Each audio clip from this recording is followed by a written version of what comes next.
Hi guys, welcome back to my channel. So as you can tell by the title of this video, I am switching to year-round homeschooling. Never ever thought I'd say that, but we are making the switch. So I've been kind of toying around with the idea over the past few months about switching to year-round, and I've only ever done like the traditional 9 months on, you take a break for summer break for 3 months and then you go back. But there's a few things that had been bothering me for the past few months with that. So one of the things is summer break has been a little challenging trying to keep 3 kids totally entertained. I also think a big part is when we take such a long break, it's so hard kind of going back into school. And there's like the huge gap between, you know, what they learned last year and then they just kind of like forgot about a lot of it in summer and then starting back up in the next year. And for me, that's always one of the most challenging things. And then another reason we're switching is because the burnout, and you guys know what I'm talking about. The homeschool burnout is such a real thing. I usually experience it in like our 3rd quarter of school where we're almost done. We still have quite a bit to finish and you're just exhausted. Your kids are tired, and then you're also looking at like, okay, I need them to finish this much stuff before we finish the end of the school year. And it just felt like such a huge rush every year to get it all like kind of like jam-packed in. And also, you know, if your kids are doing other extracurricular activities and stuff throughout the year and you have to take breaks and stuff, or if your kids get sick. And so for me, if one of the kids gets sick, it's usually like several days later or a week later, the other one gets it. And then the other one will get it. So they usually aren't all getting it at the exact same time. It's always like in sequence. And that's always challenging too, because when your kids are sick, like they obviously aren't doing school. And so, you know, you have to tack on those days that you're missing at the end of the school year. And it just ends up being like a lot. I don't know. It's always a lot towards the end of the year to get everything like accomplished and finished. So those are some of the reasons. And also like, I just kind of feel like we need a change. And I like the idea of doing, I'm gonna tell you guys the schedule. So I've never done this. I looked up some different homeschool moms, like how they year round. And so it's kind of like Sabbath from what I can tell. So Sabbath break or year round is 6 weeks on, 1 week off, but I'm gonna be doing 7 weeks on, 1 week off.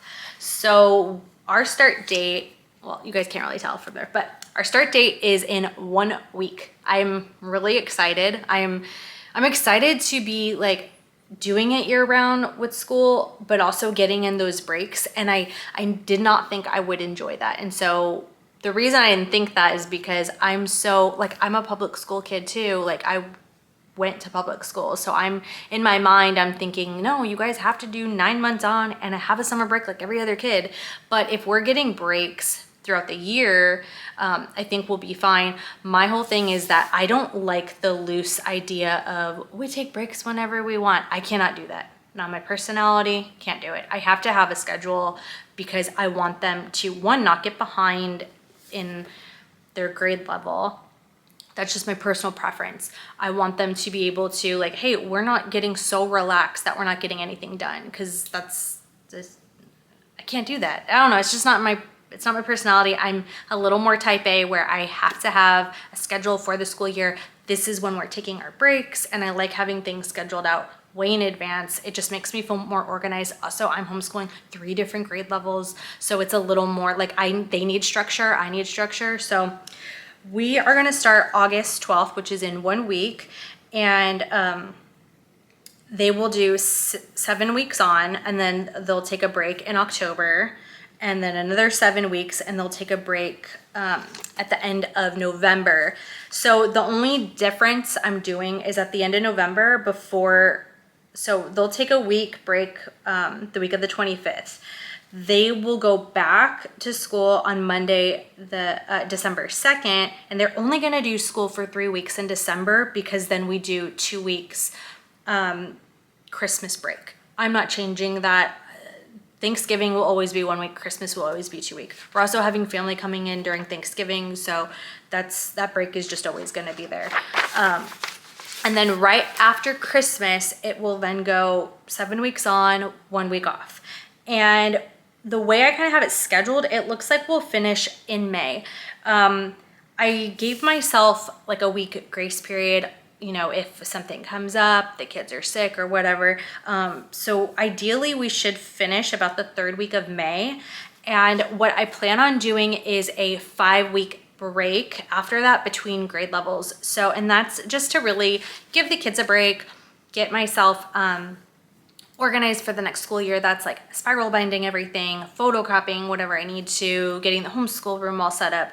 So the 5-week break, and then they'll start in July, which is going to be really weird for them because they are used to starting school usually August or September. So we're just going to kind of see how that goes. But that's kind of like a rough overview of the school year.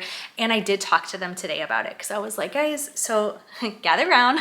And I told them, I'm like, so we are going to try something new this year where we try year-round schooling.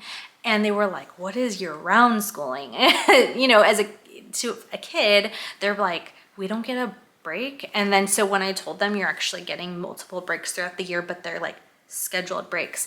So I just think the school year is going to go a lot smoother, and they're not going to, you know, the homeschool burnout is such a real thing, and I experience it, but the kids experience it too. And I can always tell when we need a break, but because before we were on traditional, I couldn't take those breaks, or I felt like I couldn't, because it's like, you know, it might be in February and you could tell like we all kind of needed a break, but we didn't. We just like powered through and got through that month.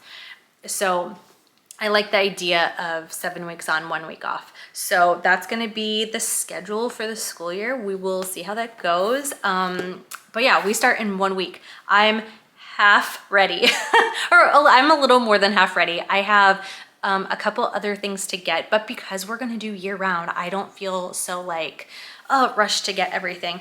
But one thing is, I will say I will have to be, I would say the con to year round is that I will have to schedule in advance in my mind what we're going to do for the following school year. Because if I'm only taking like a 5-week break in between grades, that means I have to have my stuff already. So, but I think what's going to be easier as far as not spending so much money. So typically what I do is halfway through a traditional school year, I look and evaluate what I need to order for the following school year, because we are one income family. So I have to plan way out in advance how much out of, you know, each paycheck I can take out to put towards next year's curriculum, right? So because we're not going to be doing that, I won't have a huge amount to purchase all at once, which is a pro.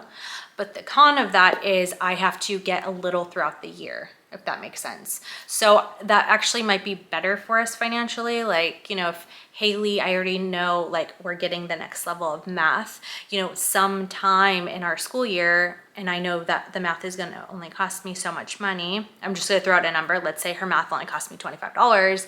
Then I just order that anytime I want. And, you know, little by little get everything throughout the year, where it's not some one lump thing I got to get at the end of the year. So that's going to probably be more beneficial for us. So anyway, that is how I'm planning on our year-round schooling. I will totally let you know if it's a total fail or not.